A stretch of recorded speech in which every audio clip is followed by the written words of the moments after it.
Okay. As you guys know, I have Crohn's disease, and it's been since 2004, and things were pretty mild until 3 years ago. And 3 years ago, I started losing body parts. And at the same time, after they removed my large intestine, Scott Knapp and Harry Lawrence made me put my head up and my eyes forward so I could watch where I'm going and take care of myself and fight for myself. And we encouraged each other all the time. And at one point, I was still recovering from my surgery, which was terrible because I woke up with a shit bag, and that's no good for anybody. And Scott was in 3 rooms. He was in a room 3 doors from my room. And he said, "Come on down if I'm allowed to leave." Well, I had all these tubes coming out of everywhere. And I went to see Scott and say hello. And I walked into his room, and he sat up and he's like, "Oh, Becca, I'm so sorry." And he got a little emotional. And that made me emotional. And he got out of bed and he gave me a hug, and I just lost it. I started bawling. And I told Scott, "I don't know how to do this." But like I said, Harry and Scott got me through this. Couple years ago, we lost Scott to pancreatic cancer, which was devastating for everybody. He was a good guy. And then Harry was recovering from leukemia, and that's scary. So I try to be encouraging for Scott or Harry, but he is so much stronger than I am. And he made me realize that my ancestors, my Native Alaskan ancestors, are there for me and they would not let me down. So, Harry is a great artist. His tattoos, hundreds of tattoos are beautiful. And today, actually, this started a few days ago. Harry said he had something for me and he wanted my address. And jokingly, I said, "Am I going to open the door and find the little brown bag set on fire?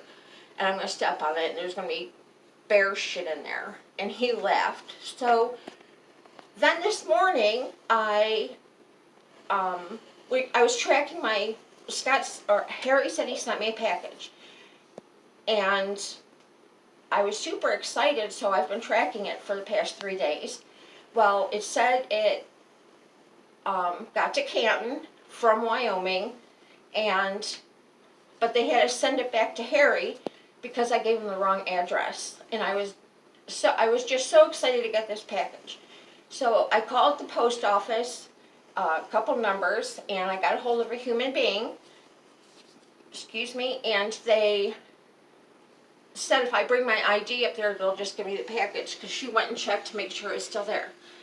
So today, this is from Harry, and I haven't opened yet, and I'm going to share it with you guys right now. If my eyes get sweaty, I'm super tired, or I'm not tired, but I'm super excited because I just feel very blessed, and it's amazing to me how Scott and Harry and Mike have put up with me and helped me get through this. And without Mike, I probably wouldn't be here today. The poor guy has been through all of my surgeries. In total, I think in the past 3.5 years, he was waiting while I was in surgery for like 14, 15, 16 hours, maybe longer. But I lost my large intestine. I had most of my stomach removed. My stomach is a little bit smaller than a golf ball, and it's miserable.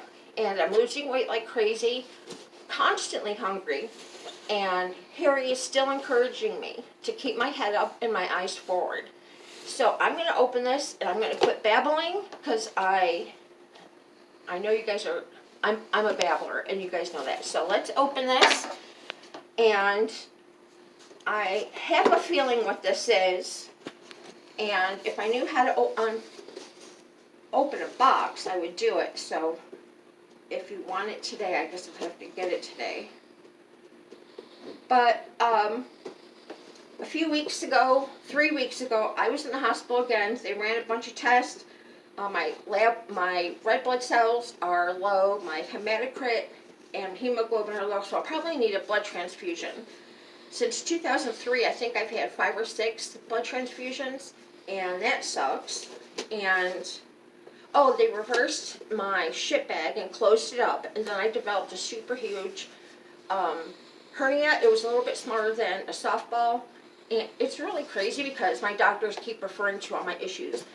They compare it to balls, but maybe not those balls, but it's just funny to me. And you know I'm weird, so I'm not going to apologize for that.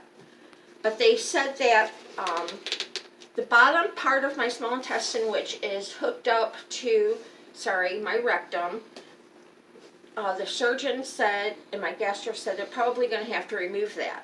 And I've told Mike over and over again, I don't want to do that. I don't want to go through with it. It's going to be too hard. And everybody, thank you again for all your prayers. Let me just say that. Thank you for your prayers. Thank you for your encouragement. It is really scary. Through all of this, I have systemic lupus.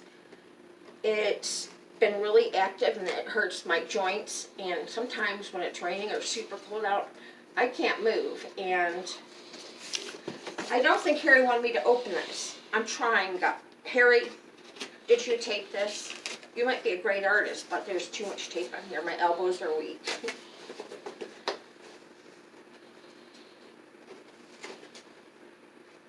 So,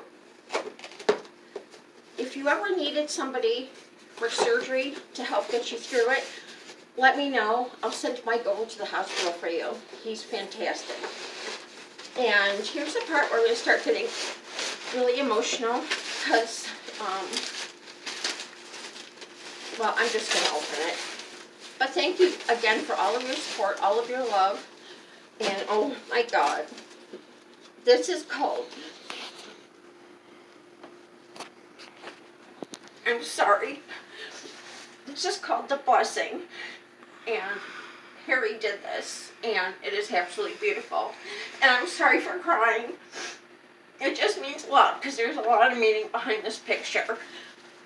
And Harry, thank you so much. I love you, I respect you, and thank you very much. Mike, thank you very much. And everybody else, again, thank you for your thoughts and prayers. And don't stop with those, please. And I apologize for looking icky, but you know what? I'm 54 and I'm tired. Okay, and I don't feel good. But this is absolutely beautiful. And Harry, thank you very much.